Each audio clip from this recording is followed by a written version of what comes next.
No dia de hoje venho mostrar-vos uma intervenção de um representante de uma associação que supostamente representa a comunidade cigana, o Sr. Paulo Domingos, na SIC Notícias, que fez uma intervenção em relação aos cartazes, fazendo todo um discurso em relação a quão vítimas são hoje em dia as pessoas da comunidade cigana e quão vítimas foram historicamente.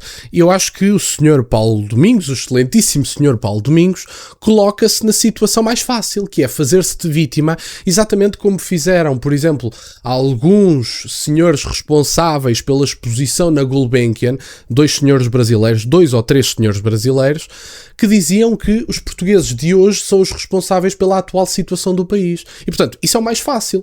Dizer que eu sou a vítima, que toda a gente me deve e ninguém me paga, é a situação mais confortável para se estar. Em vez de se dizer, há 50 anos que estão num país onde não são discriminados de maneira nenhuma, até porque a maior parte do tempo foi governo, um partido que muitas das pessoas da comunidade cigana dizem que é o partido dos ciganos, que é o Partido Socialista, e, portanto, se tem o partido que é o Partido dos Ciganos, que governou a maior parte dos últimos 50 anos, a culpa da não integração é de quem?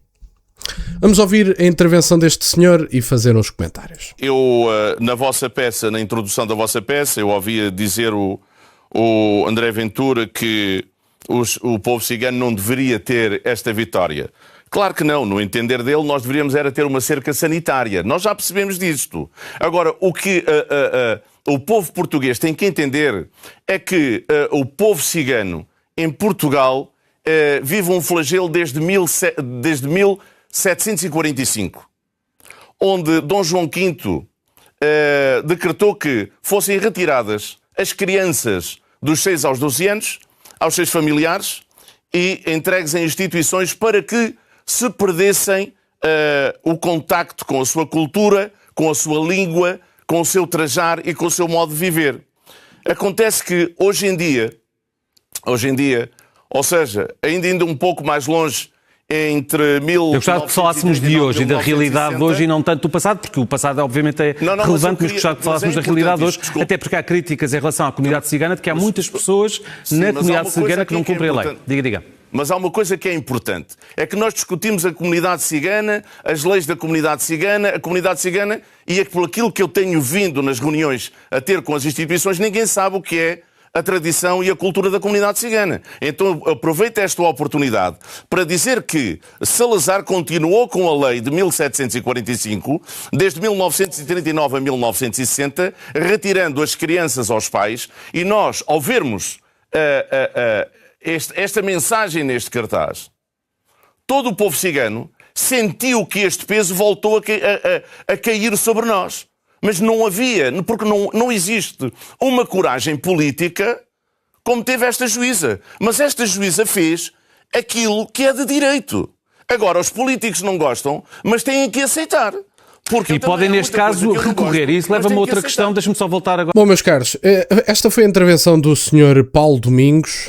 Eu tenho algumas questões a levantar, nomeadamente o Sr. Paulo Domingos, não sei se aperceberam, mas no discurso, na intervenção que fez, basicamente, diz que Salazar deu continuidade a uma lei discriminatória para com a comunidade cigana até 1960. Pronto, esta foi a data final que foi dada pelo Sr. Paulo Domingos como o ano do fim das leis discriminatórias, porque foi até 1960 que Salazar deu continuidade a essa lei.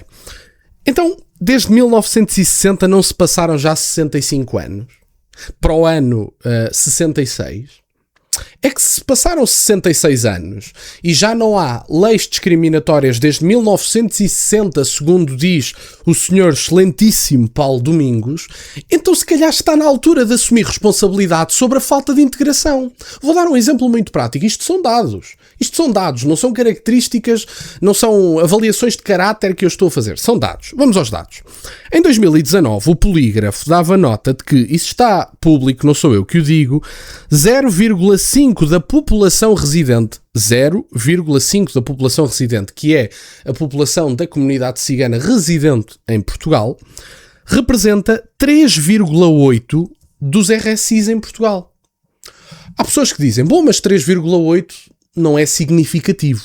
Bom, olhando para os dados, significa que o resto do país, ou seja, 99,5%, que é o resto do país, que não a comunidade cigana, recebe 96% dos RSIs. O que é que isto significa? Significa que proporcionalmente há uma sobre-representação da comunidade cigana, estatisticamente falando, no recebimento de RSIs. E, portanto, se há uma desproporcionalidade nesse recebimento, não será, talvez, por falta de integração dos próprios. A partir de que ano é que vão começar a assumir responsabilidade pelas vossas próprias ações? O que é que o Sr. Paulo Domingos tem a dizer sobre esta estatística? Isto são dados. Não é uma avaliação do Alexandre Sousa, são dados de 2019. Eu não sei como é que está hoje em dia, mais uma vez digo, Polígrafo 2019 deu esta afirmação como certa, portanto, como verdadeira. Se o Sr. Excelentíssimo Paulo Domingos quiser verificar, eu até vou deixar o link na descrição para toda a gente que queira consultar. Como é que se justifica esta sobre-representação? Já que, segundo o próprio, desde 1960 que não há leis discriminatórias para com a comunidade cigana. 65 anos não é suficiente? Pergunto, até porque, segundo alguns representantes de outras associações que fizeram parte desta ação, nomeadamente uma senhora da comunidade cigana que devia ter mais ou menos a minha idade, dizia que há um problema de casamento infantil na comunidade. E como é que ela disse isto? Disse ao deputado Bruno Nunes: este problema existe, em vez de fazer cartazes, ajude-me a resolvê-lo. Ou seja, a senhora da comunidade cigana assumiu que há um problema de casamento infantil na comunidade. Se há um problema de casamento infantil na comunidade, o que é que têm feito para combater esse casamento infantil dentro da comunidade? Porque sabem que é uma ilegalidade. E quem comete ilegalidades e depois lhe é dito que tem que cumprir a lei, eu acho que bate certo, não é? Portanto, estas pessoas, à semelhança de outras, nem estou a falar só da comunidade cigana, falo, por exemplo, da esquerda brasileira, que passa muito esta ideia, gostam muito desta ideia de vitimização. Vieram para Portugal, fizeram uma exposição na Gulbenkian e é basicamente os portugueses são uns colonos, uns racistas, uns xenófobos e têm responsabilidade sobre a atual situação do Brasil, quando o Brasil insistiu em eleger um bandido. Essa é a verdade. Portanto, o Brasil decidiu eleger o Lula. Em que parte é que os portugueses se envolveram na eleição de um dos maiores bandidos da América Latina a nível político? Escolheram um bandido para presidente? Nós temos culpa disso. E há pessoas que dizem, bom, mas o Bolsonaro também tem os seus defeitos, quase que achando que eu sou um hiper mega fã do Bolsonaro. O Bolsonaro é uma representação desta nova direita nacional populista. Segundo a avaliação de alguns correu bem, segundo a avaliação de alguns correu mal. Pronto, é uma análise que qualquer um pode fazer. Agora, o Bolsonaro era uma escolha maravilhosa, era uma escolha perfeita. Não era. Mas quem é que vos mandou votar no Lula? Alguém vos obrigou pela segunda vez. Não foi a primeira vez que elegeram um bandido. Vocês até podiam dizer, bom, nós não sabíamos que ele era bandido quando o elegemos a primeira vez. E à segunda? Não sabiam ainda? Ainda não se tinham apercebido? E eu vou dizer a mesma coisa sobre Portugal. Porque nós tivemos o António Costa com a geringonça e depois demos-lhe maioria absoluta. Não satisfeitos com o estrago que ele já tinha feito na geringonça. E a culpa nossa, evidentemente, não é culpa dos romanos que nos colonizaram antes. A culpa é nossa. Quem votou no António Costa fomos nós. E posso-vos garantir que se o José Sócrates, por alguma razão, consegue fazer com que todos estes crimes pelos quais está a ser julgado possam prescrever, José Sócrates, caso se candidatou a Primeiro-Ministro ou ao Presidente da República, cuidado com isso porque se calhar é eleito. E ainda acabamos todos a pagar-lhe uma indenização. Portanto, estavam à espera que os portugueses pedissem desculpa. Acabou. Ninguém vai pedir desculpa por coisíssima nenhuma. Temos orgulho na nossa história. Todas as histórias têm pecados, todos os países têm pecados. O Brasil manteve a escravatura depois da independência e ninguém pede ao Brasil reparações históricas. O Brasil teve escravatura. Aliás, os países africanos comercializavam os seus compatriotas com os europeus. Portanto, não me digam que só o comprador é que é um mauzão. Então quem os vende?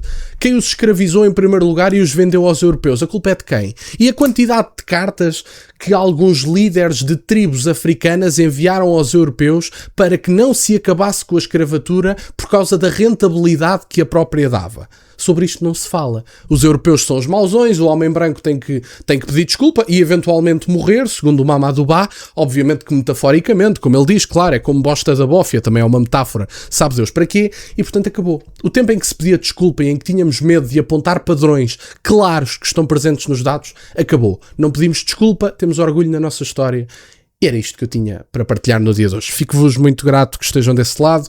Peço-vos só que deixem o gosto neste vídeo e que subscrevam o canal.